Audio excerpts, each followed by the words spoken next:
Cheaper than our producer's underage sister. Edgier than the stuff shown on late night television. Newer than Kim Kardashian's ex. Live from Orlando, it's Crazy Train Radio.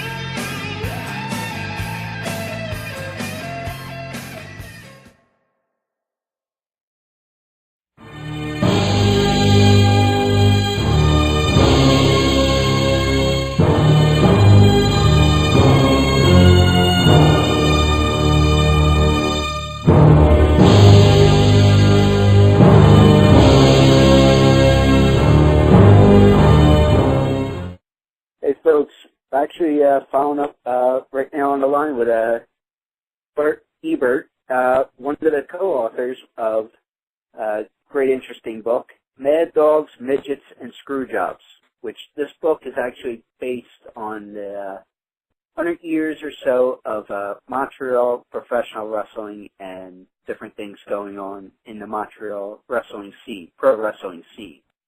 Bert, what's going on? And everything is going great. We've got great critics as of now for the book. Everybody loved it. There's over 200 pictures in it. Some of them never been seen before. And we just signed a deal to do the book in French as well.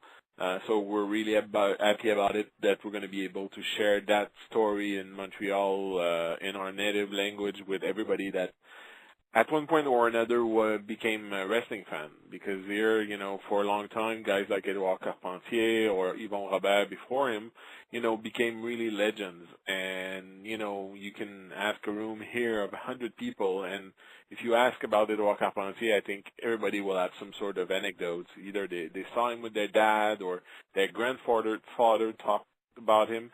So, it's a great story. We were actually the last persons to speak to Carpentier before he died about wrestling, and so this way, I think we kind of preserving a great story, and a story that, as of now, the little bits and pieces that existed were only told in French. So for the first time, you have all the details about the story of the Montreal territory itself, but also about anybody that came through here, or got their start here. A guy like Pat Patterson, for example, is from Montreal, but Ronnie Garvin as well, which not a lot of people know about.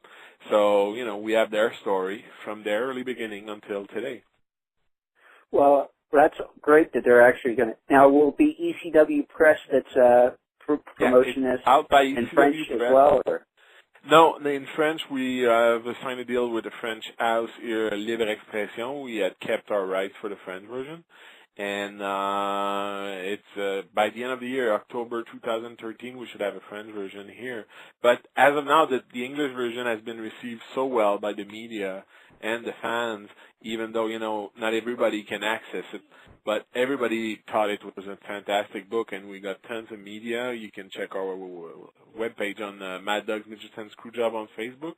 We were on some major TV show, and we did the news the day of the book launch, and we've had quite a few articles in the press about the book, even though it was in English. All that press was mostly in French, and everybody was just raving about the book. Well, putting this book together, from what I have seen and read and talking to you guys about, it's been a 5-year it was a 5-year project to complete the story and put it together, correct? Yeah, well, from from start to end, yes, it was about 5 years. Pat started a little bit early on the project with somebody else, and he needed somebody to take over because the other person that was in the project originally was, just couldn't find the time to put into the project. So I was his first choice after that. And for me, I have 30 years of archives on Quebec wrestling in Montreal that I've kept over my 30 years, as a fan. So I was more than happy to be able to share all of that and to express all of that to everybody, because I think, we had some really, really great stories from the early days of Yvon Robert through the war between the All-Star Wrestling and Grand Prix Wrestling, to the International Wrestling Days with Dino Bravo to the Screwjob with Bret Hart and Shawn Michaels. I think we have quite a rich story to tell. Well, is there any, without giving away too much, because we obviously want people to go out and buy the book, was there any particular story that when you were doing your research, your part of the research and everything, that really stood out, or you didn't know, or you didn't remember, or whatever the case may be? Well, there was quite a few. I think, the exact way how the Grand Prix wrestling was put together and why, that was lost along the way.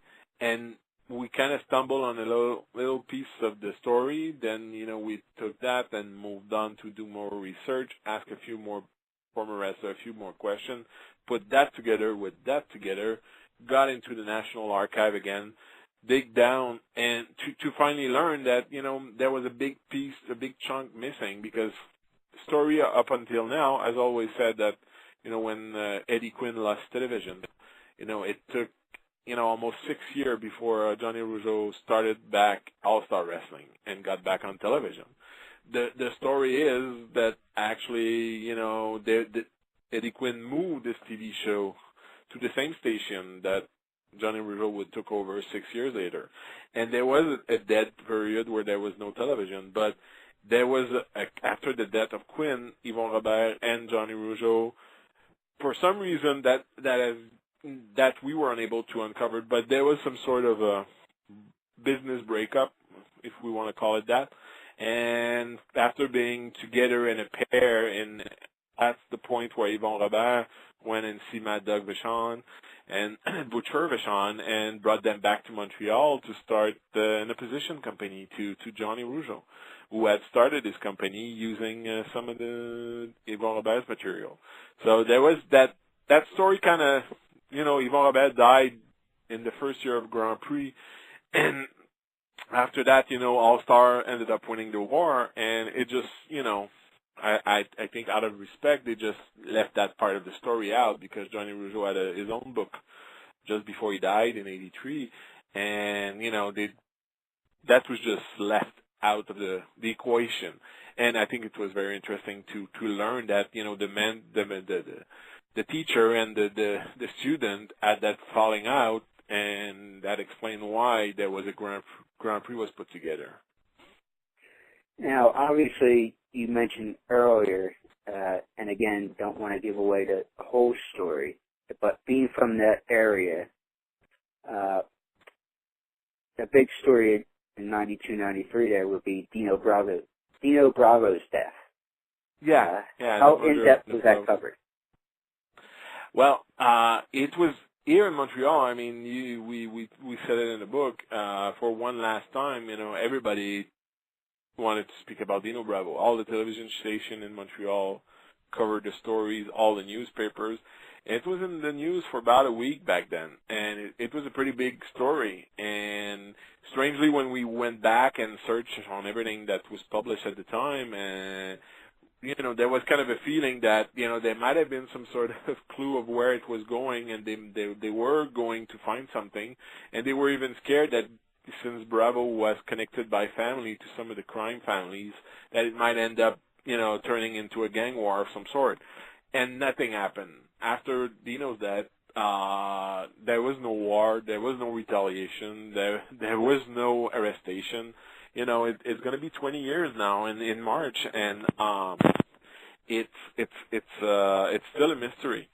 So going back there was kind of interesting because we can now better understand what happened, and we spoke to some of his friends like Gino Brito and all of that, and that's why in the book we tried to splice it as it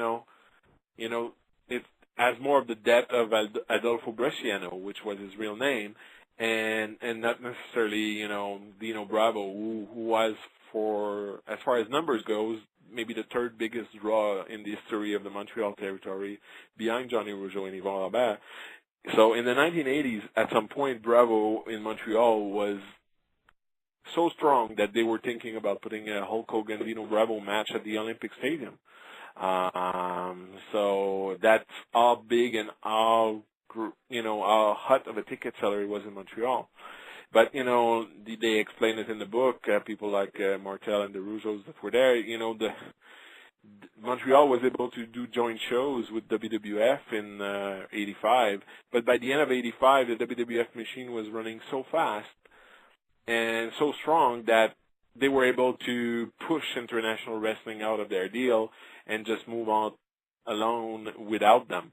And, the international wrestling just couldn't keep up, so that match never happened. And when Bravo jumped to WWF, I think one of the main reasons he was turned heel right away and given a totally different look and gimmick was to make sure that, when they come to Montreal, that Bravo would not be a threat to the big baby face of the companies.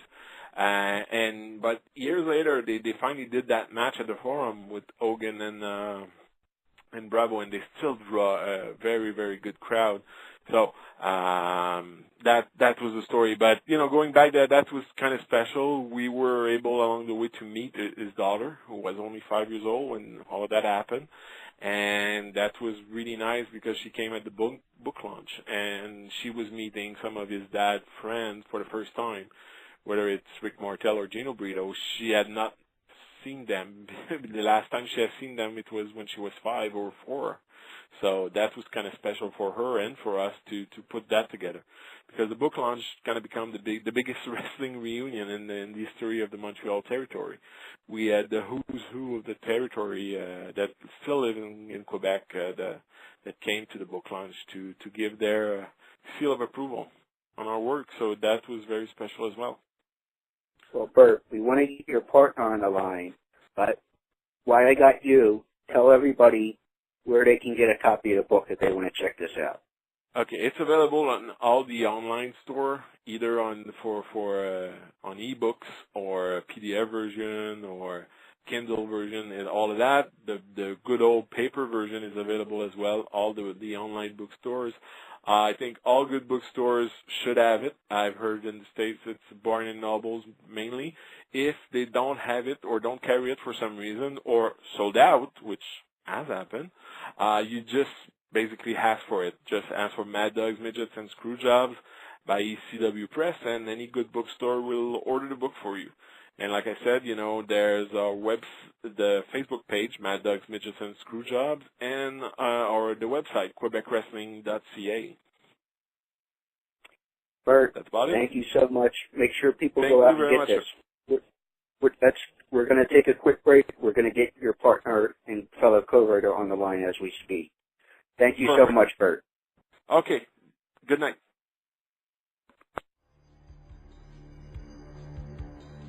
This is Dr. Tom Pritchard, and you're listening to Crazy Train Radio. It's every Monday through Friday from 7 to 10 p.m. Don't miss it. This call is now being recorded. All right, we're going to try this again without that technology, damn phone lines. Who would have thought? But we actually have the other half of the dynamic duo, not Batman and Ryan, or Batman and Robin. Would you care to try to reintroduce yourself there? Yes, of course. My name is Pat Laprade. I'm co-author of the newest book on the history of Montreal wrestling.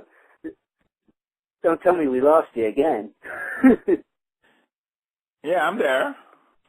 Okay, yeah, it sounded like we lost you again. But yes, he is the co-author of Mad Dogs, Midgets, and Screwjobs, the ECW Press book we were just talking about on the other side there. So, what can you tell us about your portion of the experience of putting this project together? It was actually a great experience. I started working on this a bit before Bertrand did. I started in February actually of 2008, and doing all kind of research. And the project initially was supposed to be a tour of the province of Montreal.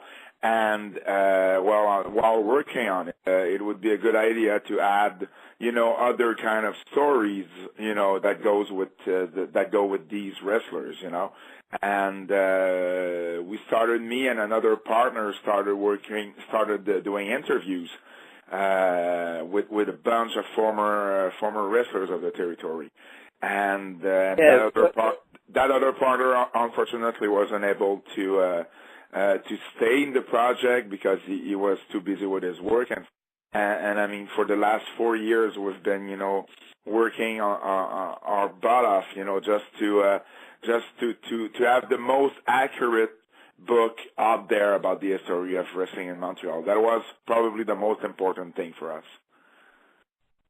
Obviously, from the research for the book, I know you guys have over 200 exclusive photos.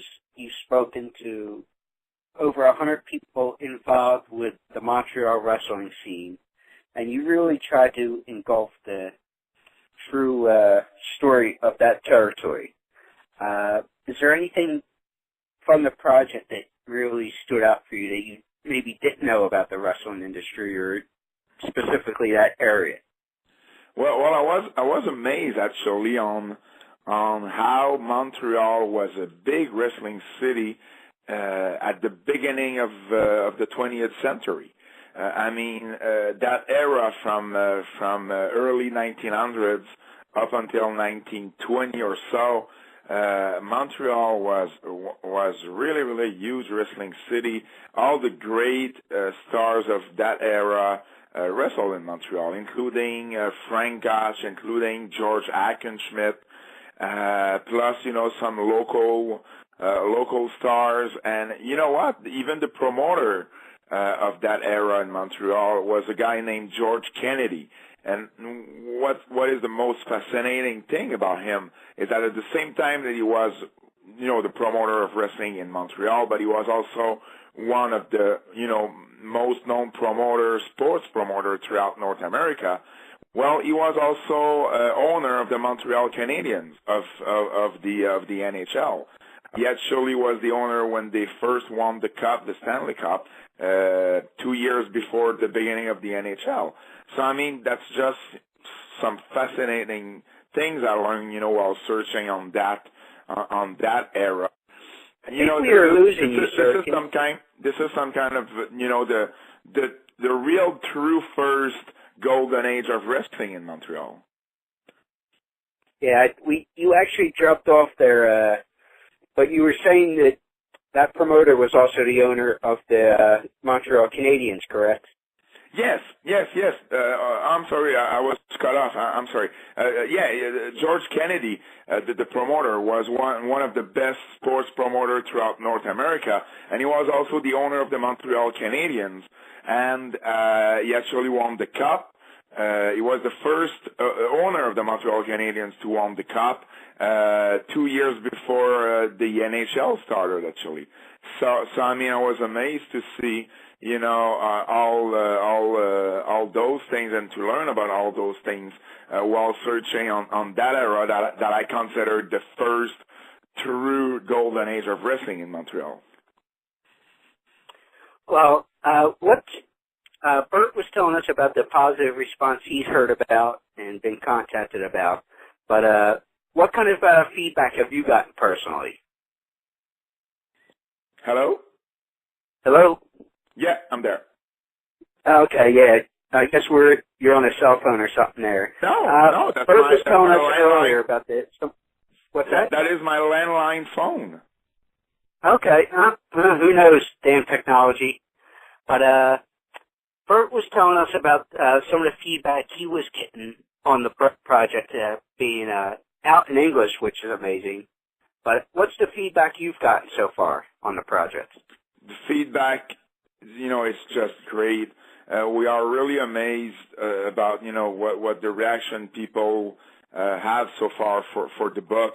We knew we had a solid book in our hands. When we're done with it, because me and Bertrand, mostly Bertrand, but I've read a few books myself, and we knew what we wanted from the book. We wanted to get a lot of information. This is the first book recapping the whole story of the Montreal wrestling territory, which was never done, which was never, this story has never been told before. So it was really important for us to give a lot of information in the book, and pictures were also really, really important for us.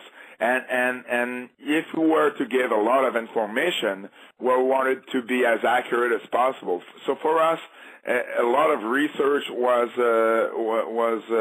done for it, and it was really important. But also, when you do interviews with former wrestlers, and this is happening at any age. But two people maybe were at the same time, at the same place, but they're telling us two different stories about the same incident or the same show. So then we had to make sure, that we knew who was telling the truth, or sometimes it was just in the middle of both stories we were hearing. So all that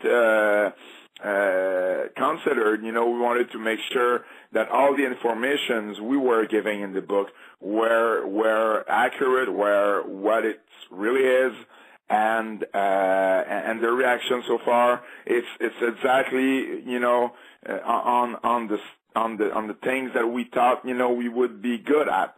It was the information. We get a lot of feedbacks on the pictures and on how that all information is put together.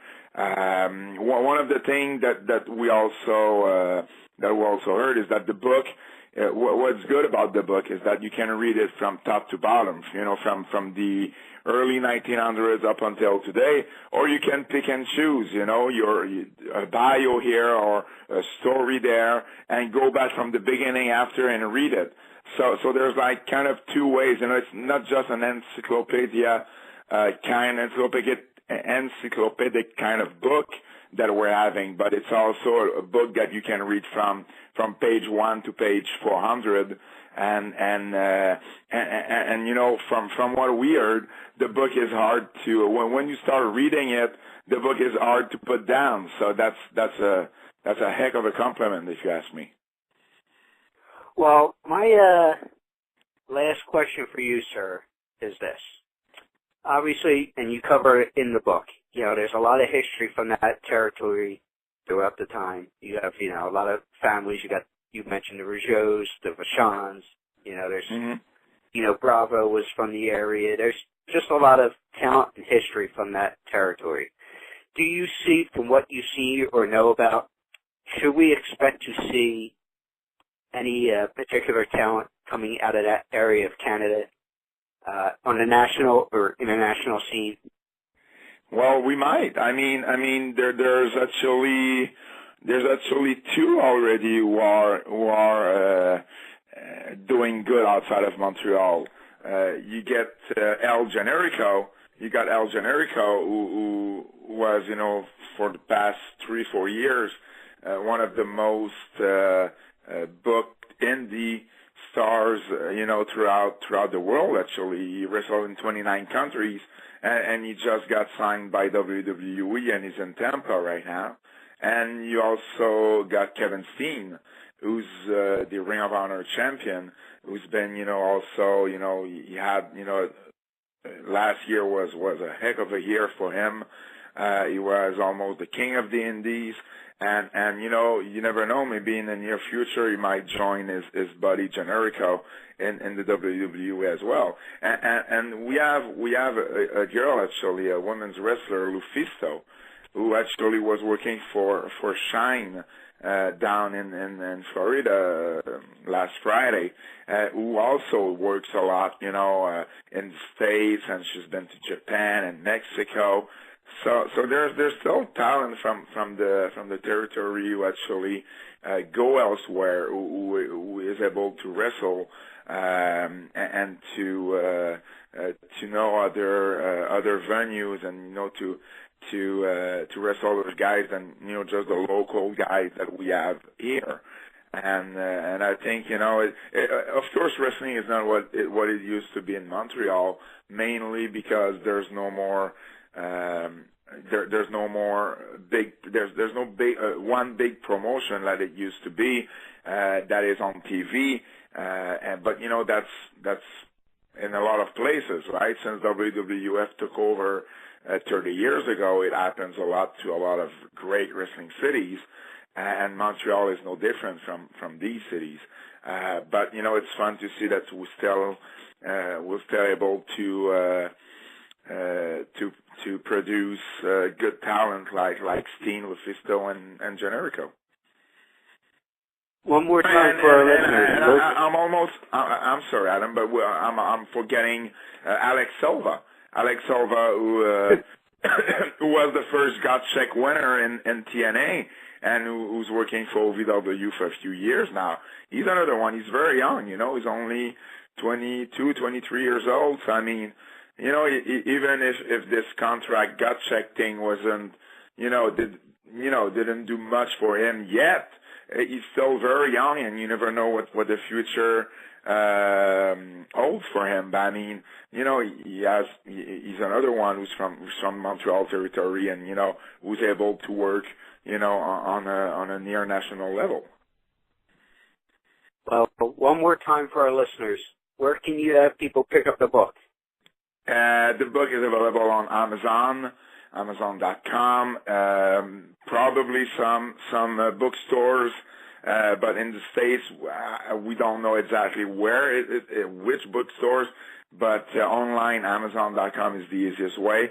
We'll also be at WrestleCon during WrestleMania weekend, me and Bertrand selling the book. I'm going to be at the CAC at the Cauliflower Alley Club selling the book as well. We're going to try and do, a lot of conventions and a lot of all things. We're doing the Amsterdam Hall of Fame, the New England Hall of Fame. We're going to be in Charlotte, North Carolina for the Mid-Atlantic Legends reunion. So we're going to try and do as much as we can. And but for you folks who can be at these great events, well, I guess that Amazon.com is really the easiest way. You can also check out our Facebook page at Mad Dogs, Midgets, and Screwjobs, or also you can add me and Bertrand on Facebook and Twitter, Bertrand Hebert and Pat Leprade. We're a lot on the social media, so you can find us there. And Pat, when is the French version coming out that Bert was telling me about? The French version will be out. We just signed a deal actually yesterday with a French publisher, and the French version will be out probably October, but that needs to be confirmed, but definitely in the fall. So if there is any French listeners, check out our Facebook page, and you'll know all the news, all the interviews we do, and you'll know everything about both the English and now the French version of it. Sounds good. Mad Dogs, Midgets, and Screwjobs. Make sure you check it out today. It's an ECW Press release. Thank you so much for your time, sir. Thanks to you. I really appreciate it. Have a good night. You too. Bye-bye.